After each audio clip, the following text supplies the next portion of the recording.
Hello everyone, আসসালামু আলাইকুম। আমি বাঁধন। কেমন আছেন সবাই? আই হোপ সবাই খুব ভালো আছেন। আলহামদুলিল্লাহ, আমরাও আল্লাহর রহমতে আছি খুব ভালোই। আবারও একটি নতুন ব্লগ ভিডিও নিয়ে হাজির হয়ে গিয়েছি আপনাদের মাঝে। আজকের ব্লগ ভিডিওটা সকালবেলা থেকেই শুরু করেছি। আজকে আমাদের চট্টগ্রামে বৃষ্টি হচ্ছে। শুধু আজকে না, বেশ কয়েকদিন যাবতই বৃষ্টি। মাঝখানে একদিন একটু অফ ছিল, আবার বৃষ্টি শুরু হয়েছে। আর চট্টগ্রামের কিছু কিছু এলাকাতে তো বন্যায় হয়ে গিয়েছে, সেটা তো সবাই জানেন। কারণ দেশে এখন নিউজই একটা, যে বন্যার নিউজ। দেশের এই অবস্থা, আল্লাহ সবাইকে যদি হেফাজত না করে আসলে কিছু করার নেই, কারোর হাতেই কিছু করার নেই। এখন একমাত্র আল্লাহই ভরসা। আল্লাহ সবাইকে ঠিকঠাকভাবে রাখুন, এই দোয়াই করি। দোয়া ছাড়া আসলে দূর থেকে কিছুই করতে পারবো না। এদিকে অফ ক্যামেরাতে সকালবেলা নাস্তাটা করে নিয়েছি, সেটা আর দেখানো হয়নি। নাস্তা করে এদিকে হচ্ছে আজকে রান্নাঘরটা একদম ডিপ ক্লিন করতে চলে এসেছি।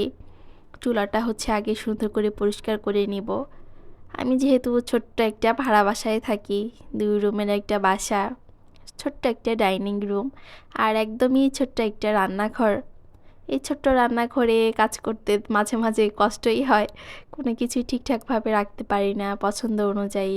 আর ভাড়া বাসার রান্নাঘরগুলো দেখা যায় কি ছোটই হয়।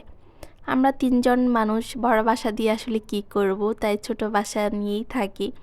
বাসাও ছোট, রান্নাঘরও ছোটই হবে। আমরা হচ্ছে 3জন, আমরা 2জন আর আমার ছোট্ট একটা মেয়ে আদিতা।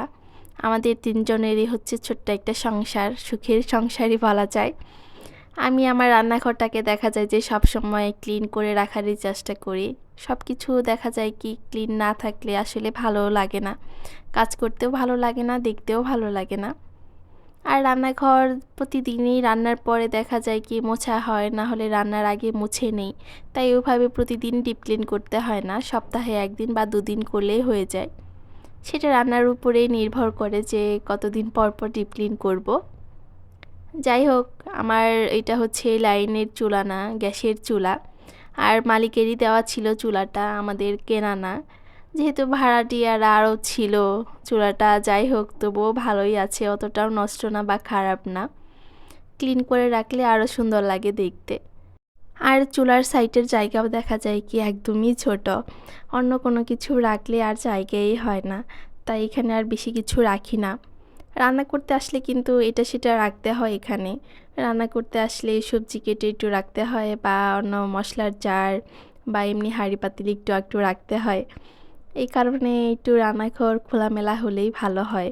আমারটা যেহেতু একদমই ছোট, তাই আমি আমার মতো করেই গুছিয়ে রাখি, যেভাবে পারি আর যতটুকু গুছিয়ে রাখা যায়। উপরে সানসেটে দেখা যায় যে আমি সব কিছুই রাখার চেষ্টা করি। মশলার ঝুড়িটাও আমি উপরেই রেখে দিই, যখন রান্না করি তখন শুধু নামিয়ে রান্না করি, না হলে দেখতে হিবিজিবি লাগে, ভালোও লাগে না। আর এই ঝুড়িটাতে আমি সব কিছু প্লেট বা যা কিছু ধুয়ে রাখি, পানি ঝরিয়ে তারপরে হচ্ছে আমি আমার র্যাকে উঠিয়ে রেখে দিই। আর এই র্যাকটা হচ্ছে আমার হাঁড়ি পাতিল রাখার র্যাক। এটা 4টা কিন্তু ছিল, কিন্তু জায়গা যেহেতু একদম নিচে, একদমই অল্প, আমি পুরোটা একসাথে রাখতে পারিনি, আলাদা আলাদা করে রেখেছি যেভাবে আমি আসলে পেরেছি। রান্নাঘর অনুযায়ী কাজ করতে হয়, গুছিয়ে রাখতে হয়। যদি বড় খোলামেলা হতো তাহলে এরকম আসলে করতে হতো না। আর এই কিচেন র্যাকটাতে অনেক কিছু রেখেছি আমি, এটাই আমাকে এখানে রাখতে হয়েছে, তাছাড়া আমার আর জায়গা হয়নি। রান্নার কিচেন র্যাক দেখা গিয়েছে যে আমি যদি ড্রয়িং রুমে বা অন্য কোথাও রাখতাম দেখতেও কিন্তু ভালো লাগতো না, তাই আমাকে এটা এখানেই রাখতে হয়েছে।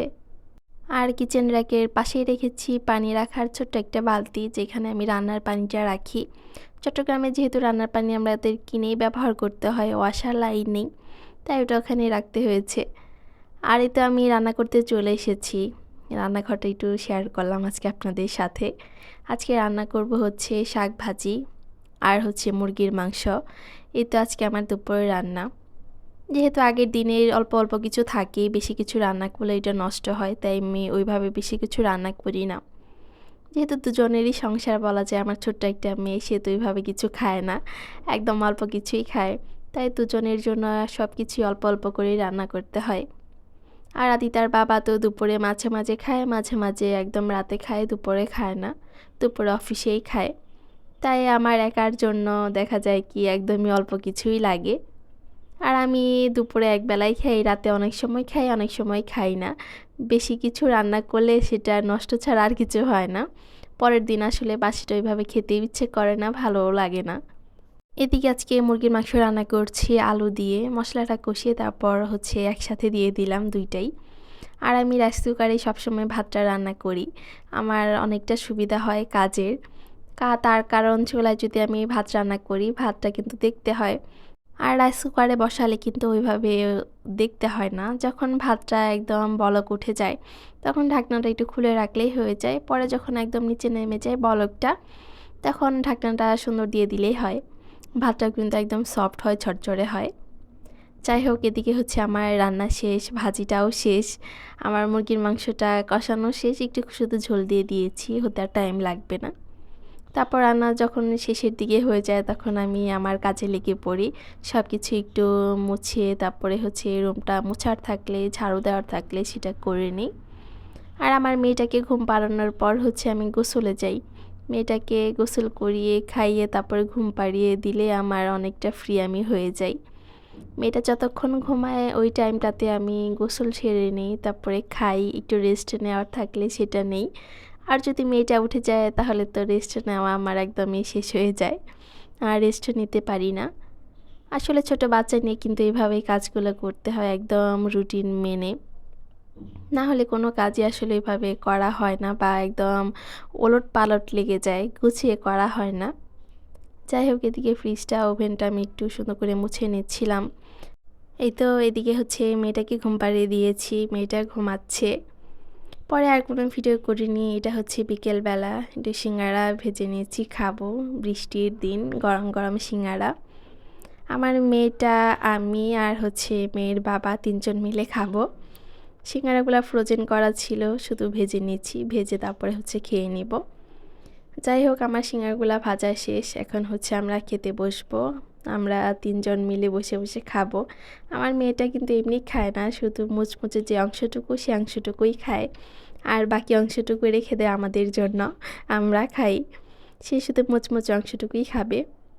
এই তো সিঙ্গাড়াগুলো খেয়ে নিচ্ছি, আর সিঙ্গাড়াগুলো ছিল ভুড়ির সিঙ্গাড়া, কয়েকদিন আগে বানিয়েছিলাম, কিছু রেখে দিয়েছিলাম, কিছু ভেজে খেয়েছি, আর এগুলো আজকে খাচ্ছি।